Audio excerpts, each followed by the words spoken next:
Hello, I'm Derek Walker. I'm the pastor of the Oxford Bible Church. Today we're continuing on the message of the 4 blood moons in 2014 and 15. We've established the fact that the blood moon is a sign that's used in the Bible.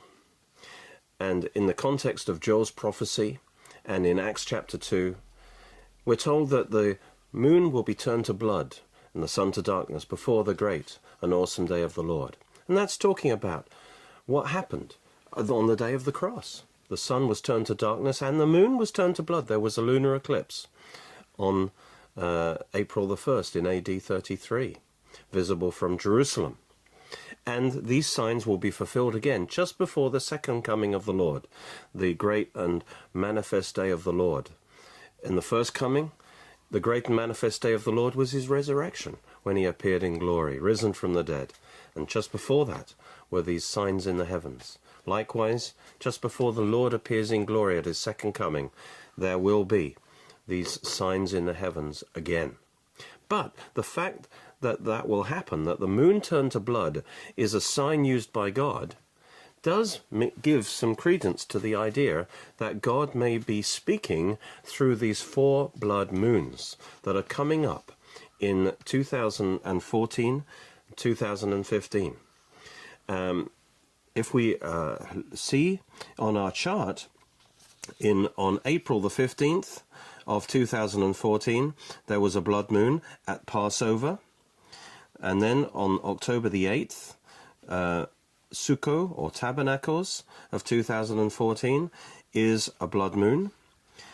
In fact, then, the next year is particularly interesting. In 2015, at Nisan the 1st, which is the start of the Jewish year, there's on March the 20th, 2015, there'll be a solar eclipse, a full solar eclipse.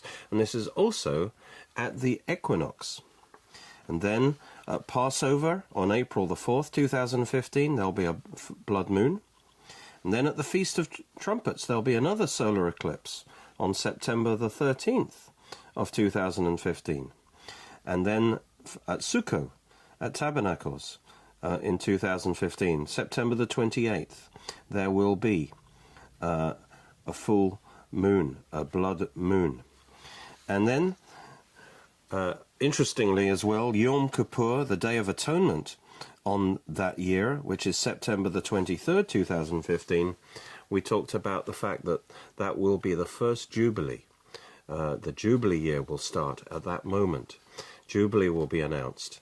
The first Jubilee since 1967, since Israel was fully back in the land, as it were. And so we have a lot of signs in the heavens happening together around this time. And these could denote very significant events happening concerning Israel. We saw previously that the sign of a blood moon has a definite meaning.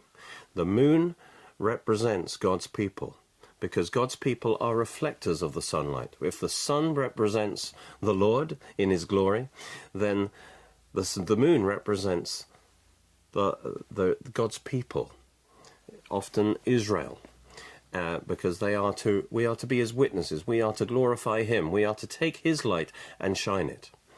And so the moon covered in blood, as we saw at the crucifixion, was a picture of God's people redeemed, God's people under the blood.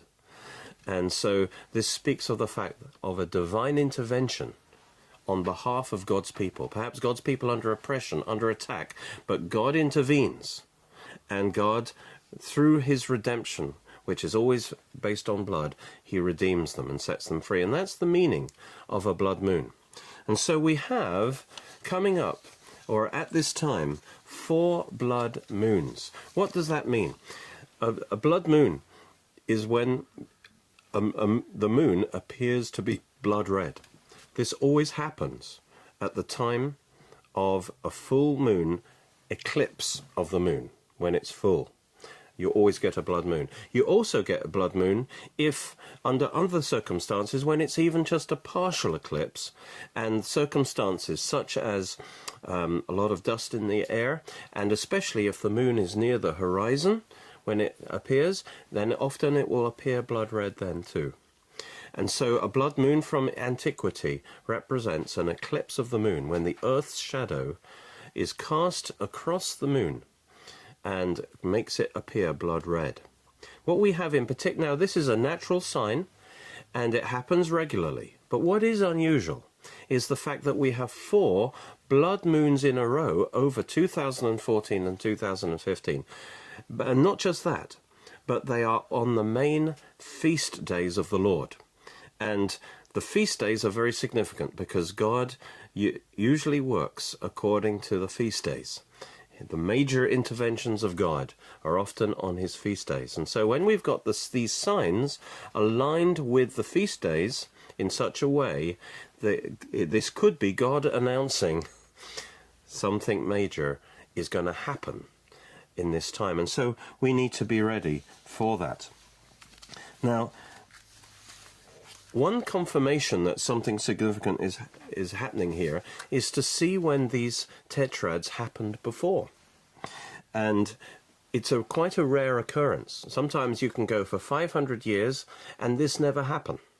And so it would be most interesting to see when this happened before.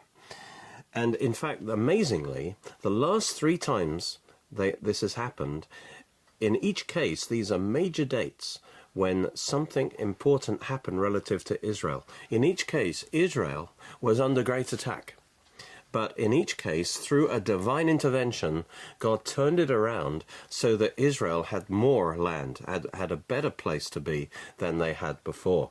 And if this pattern continues, this points to major events happening very soon in regard to Israel, as it were game changers on the world scene. Well, let's look at previous blood moons. And the last one that took place, actually, was in 1967 and 1968. There was the same kind of sequence of blood moons. Now, this is amazing. In other words, Passover 1967, and then Tabernacles 1967, Passover 1968, Tabernacles 1968. Well, you know what happened in 1967. This was actually the end of the times of the Gentiles. The 6-day war took place. Israel's neighbors were preparing to destroy the Jewish state. And Israel launched a preemptive attack on the 5th of June, 1967, and they had to fight Egypt and Jordan and Syria at the same time. And after the end of just 6 days of fighting, then Judea, Samaria, Gaza, the Sinai Peninsula, and the Golan Heights came under Israel's control. But the most important thing was that Jerusalem was recaptured from the Jordanians. And so this ended the times of the Gentiles. This was a major event prophetically. As Jesus said, this is the fulfillment of Luke 21:24, because Jesus said there, Israel will fall by the edge of the sword and be led away captive into all nations, and Jerusalem will be trampled by the Gentiles until the times of the Gentiles are fulfilled. In other words, at the end of the times of the Gentiles will be marked by the fact that Jerusalem will no longer be trampled by Gentiles. This happened. We can date it in 1967. And in my book called The 7 Times of the Gentiles, I actually show from the starting points of the times of the Gentiles, measuring 7 times, I actually show how the final dates of 1948 and 1967 were actually predicted by a prophecy in the Bible, that this was the end of the time of Gentile dominion over Israel, and it finished finally in 1967. And now the nations have no right to interfere or try and dominate or control Israel, which they still do to their peril. And so this was a major finishing time. And it's interesting that God marked it by a tetrad of blood moons. And right in the middle of those blood moons was this amazing ending point of the times of the Gentiles. Jerusalem came back into Israel's hands. What an amazing coincidence. Is it a coincidence, or is God actually saying in the heavens, this is me. This is me intervening on Israel's behalf. This is not just an accident of history. I am redeeming my people Israel. And as I say, that's when the Sabbath year system began. And we're coming up to the first Jubilee from that time. It's interesting that the first Sabbath year, measured from 1967, is 1973, and another amazing divine intervention took place in the Yom Kippur War, the Day of Atonement there. Again, Israel was in great danger, and God intervened. And maybe we're going to see another dramatic divine intervention take place like Yom Kippur War, but at the Jubilee that's coming up in 2015. Well, what about the blood moon tetrad before that? Well, here's another amazing thing. Because Israel was reborn as a nation on May the 14th, 1948. And this is after over 1900 years of being scattered. This is the greatest miracle of modern times. And the Bible predicted it would happen. Many scoffed at such a thing, but yet it came to pass, 1948. And of course, Israel's rebirth as a nation was contested by all the surrounding Arab nations, and this led immediately to a major war that took place from 1948 and went through into 1949. And again, Israel won that war against all odds. And then, immediately, as soon as Israel's back into the land, on the very next feast day at Passover in 1949, which was April the 13th, guess what? There was a full moon, and it was blood red. And then the following October the 7th, which was Tabernacles, there was a blood moon. And then the next year, there was another blood moon at Passover, and then another one at Tabernacles. We have the 4 blood moons, the first feast days when Israel is back in the land. What is God not saying? This is my work. This is not an accident of history. This is me redeeming my people. Not because they're so amazing, but because I am vindicating my name. I am declaring that I am the God of Israel, and I am fulfilling prophecy. And so I find this very impressive, that the last times that we have this blood moon, this rare blood moon configuration on the feast days of the Lord, that both of these were the 2 major divine interventions of our time. And so that, we can say, does point very strongly that the blood moon tetrad coming up was indeed significant. I ought to mention in passing that in fact there was a 4 blood moon tetrad at the time of the crucifixion also. We talked about the blood moon at the time of the cross in AD 33. And then there was a blood moon at Tabernacles. And then the previous year in AD 32, there was actually a full moon turned to blood. And so, although they weren't all full moons, the first 2 were, the second 2 weren't, and that even has a significance, but they were all blood moons because of the nature of those situations. Perhaps that the last 2 were partial, signified the fact that Israel was not accepting the blood of Jesus. And so maybe even that was signified in the heavens. But anyway. So, what about the tetrad before that? Well, we have to go back over 500 years. And we again have a very significant event. In 1493 was the previous tetrad. 1493, 1494, we have the same sequence of blood moons. Now, that shows how rare they are. Well, this is interesting also because the year before that, 1492, was in fact a major event in world history, and in particular in Jewish history. In terms of world history, the Christians had defeated the last Muslim army in Spain in 1492, but also in that year, and this is the time also, sadly, of the Spanish Inquisition, and things had got so bad. And you've got to understand that the main base for the Jews, as they were scattered around the world, at this time, the main safe place, the main base, was Spain. There were over 200,000 Jews in Spain, but the anti-Semitism had got so bad that the Jews were expelled from Spain. And this kind of thing against the Jews was happening not just in Spain, but everywhere. So it's like the Jewish people were in great danger. They were in great danger because they were losing their safe homeland, as it were. And the Jews were expelled from Spain in 1492. And actually, it was on the 9th of Av, which is the day of mourning when their temples were destroyed, when the unbelief of the spies, when they entered the promised land, all the sad events took place, it seems, at this time. And they were expelled. And interestingly, on the very same day that they were expelled, Christopher Columbus set sail to America.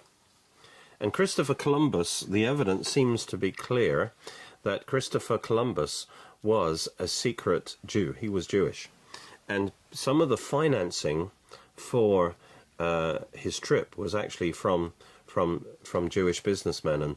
And it may be that in view of the Inquisition that was taking place, that there wasn't a safe place anymore in Europe, that in fact the Jews were needing another land, another safe place to be. And perhaps part of the reason that they even financed the expedition was to find new land. Well, what happened? Christopher Columbus discovers America. This is so important for the Jews because they're being thrown out of Europe. They're being thrown out of Spain in particular. But see how God intervened. Because in the very same time that they're being thrown out, God is preparing.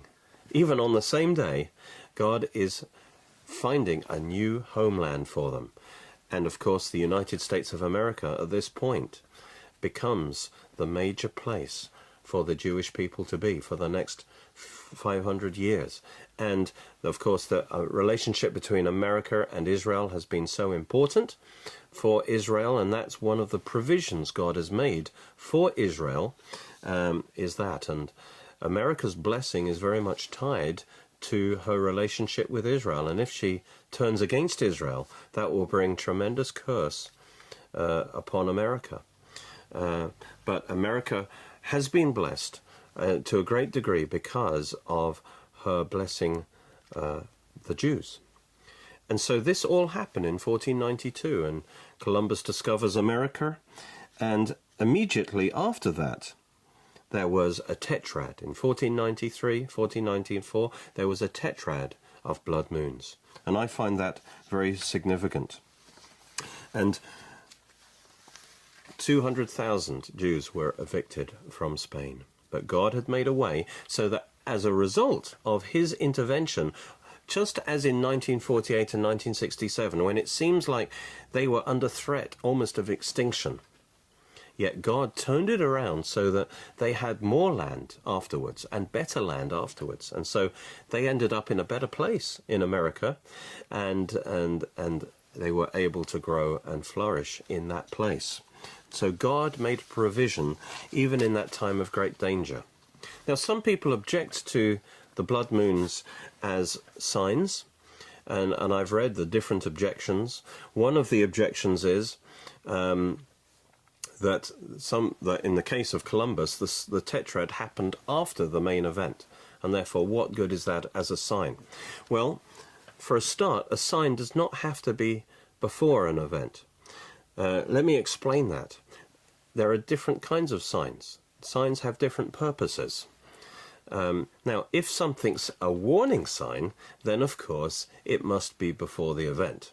That goes without saying. But not all signs are warning signs. Sign might be a teaching sign.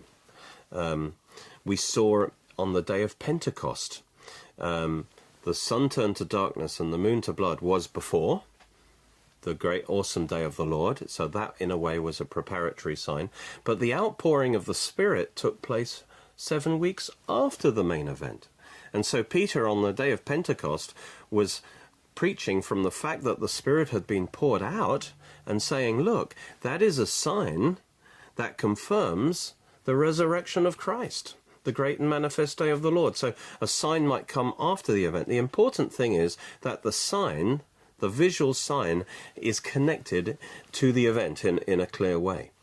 In that case, a sign might be a confirming effect. You know, the Bible talks about signs and wonders that confirm the word, that confirm the resurrection of Christ. So again, signs, wonders, miracles actually take place after the event, but they confirm it. So a sign might be a teaching sign. It might happen at the same time as an event. It might happen after, as a confirmation, as a teaching. But the important thing is that the sign is connected. So the tetrad of 1493:4 is close enough that it is connected, and it is God saying. It wasn't working as a warning sign. And the other people object that the signs, the blood moon signs, are not seen everywhere in the world. But that isn't necessary. I mean, the signs Jesus did, or even the sign of supernatural darkness at the cross. You know, that wouldn't have been understood by most people on the world.